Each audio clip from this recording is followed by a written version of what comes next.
You discover the life and existence beyond this material life. Talking is not going to get you there. It's like, as much as I can talk and show you pictures and demonstration, about China, it is not equal that I stop talking and buy you a ticket and send you right now to China.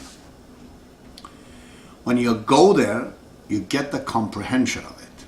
Right now, if I talk about China, to you, it's just talk. So these things are talk, suggestions to you. But you want the solution? That's the prescription of Baha'u'llah. He says, do not associate with the wicked people. You want to feel better? Associate, he says, with the good doers. What's the good doing? The good doing is something that entire mankind will benefit from it. Entire mankind. Not for a day, but for generations to come. An eternal investment. What would that be? Baha'i faith. That is how the depression in ancient Roman discovered. When they're teaching the Christianity, they're feeling better. And that's why it went on and on and on and on. As the mysterious for now to you that what this prescription is. But it works. So, you take a person who's depressed and you're suffering all your life. What do you do with my child or with my wife or this and that?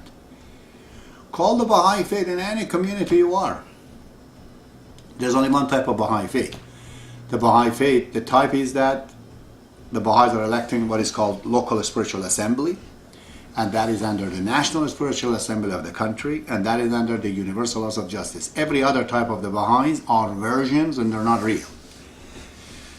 I personally am the follower of the Universal Laws of Justice, of the National Spiritual Assembly, of the Local Spiritual Assembly, although at the moment I have lost my right, but that does not mean I'm against that. The decisions of this government, present time, that has sent me away, it has a reason that it is not known to you, but it's very well known to me. I have come ahead of my time. It's always like that. Baha'u'llah sends people not for the present time. He sends them at this time for the people in the future. Because there's future people, when I die, when they come and look at these things and listen to these things, and I'm not around, so there's no benefit for me. And usually people are like this. Our heroes are dead. This is just a bad attitude as a human being we have. Baha'u'llah walks in the earth, nobody understands. But when he dies, everyone says, oh, I wish I was there. So Baha'u'llah sent me there to say all these things to you, which my God is not even a glimpse of what I'm supposed to. I'm all cut from every direction. I have to work every day, 8 hours, even at age 54, physical work. And then come down in the night, try to do it. I couldn't write it, so I spoke it to you. This is for the future, so there's no problem. Right now, join the Baha'i faith, assemblies, national, universal. Go to these Baha'i communities. Call on the yellow page, Baha'i faith, hello. Can I come to your meeting? Yes. Go on to the meeting, learn about Baha'i faith, associate with the Baha'is, and read it. But do not follow those Baha'is that they want to sit on their bum doing nothing. They're bums. There's no meaning to be a Baha'i unless you start to teach it. Then you get the benefit. Or else you're like a man who has the address but he never goes to destinations. The consequence of the material power at the end of the day is nothing but spirituality. Look at Bill Gates. This guy is one of the most amazing personality I've seen since he reached right to the top like a waterfall is falling down. He's a spiritual but has no understanding of it at all. It's an evolutionary course, an instinctive course that he's going through it. If you talk to him about Baha'u'llah and the Baha'i faith, he would arrogantly think that he is one of them too.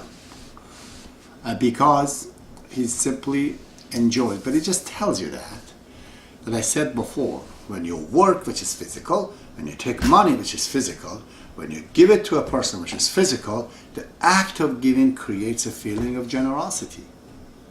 Good feeling. And when you keep doing that, you become generous.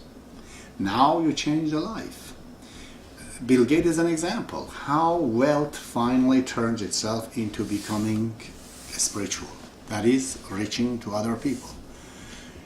Since this is the end of the day, for all the people at age 50, 60 and whatnot, you got to get into the spirituality. Because depression is really like it's like a substance abuse. It's like an addiction. It's like a quicksand. The more you get into it, the worse it becomes. The more you get into it, the harder to get out. Somebody has to tow you right out of it. Well, good relationship with people can stop the depression to further, expand, but it will not solve it. They cannot by your relationship, they cannot tow you right out. It's you. You have to decide. Take the advice from me. I am the spiritual doctor. I had a vision that Baha'u'llah gave me the degree of the psychology. He called me the doctor of psychology. So this is the solution, my friends. Get it and get yourself out. Believe me, it works. I have done it with many, many people. All the time. Associations, right or wrong, is the source of tons of the problems that we have. These moods, these feelings, a lot of it is nothing but that.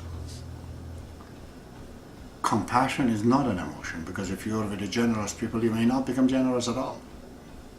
It's a decision that you have to make. But depression is not like that. If you're too many depressed people, you kind of feel down yourself, but you're not depressed, but you act like one, It just goes into us.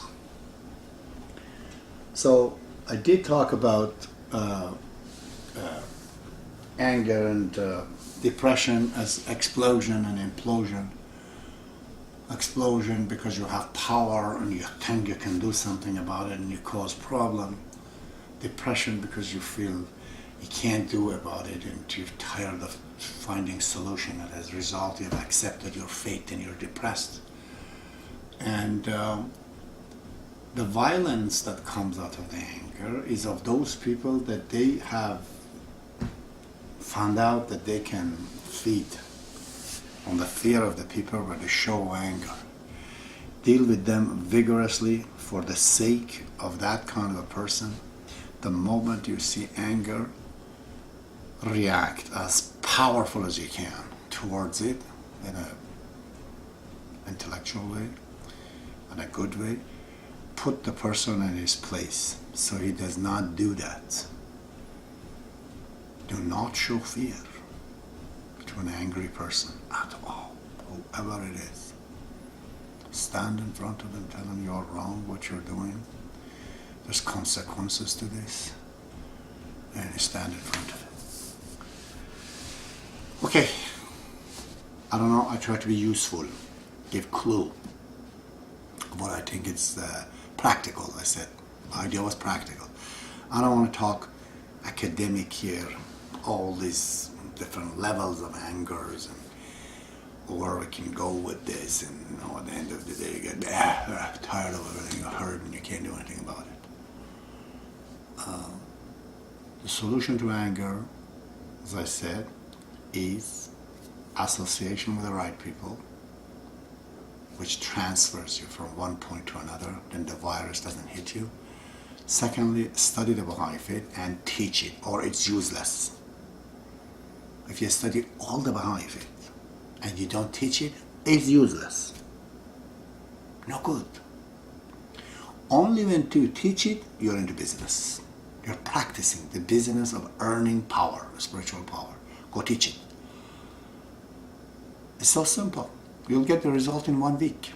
Believe me. And it's a good feeling. Everyone loves you then.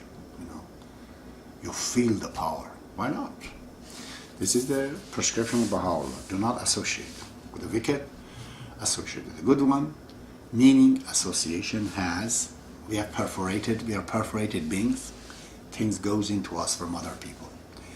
We do not have antivirus. We have not installed Baha'u'llah's window Baha'i faith. Then those virus gets inside us and cause problem for us. Okay, thank you very much.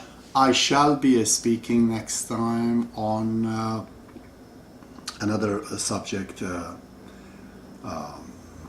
worries. Everybody's worried. Worries and fear and panic and anxiety is another problem that a lot of us deal with it, and I'm going to be talking a little bit about that next time. Thank you very much. See you.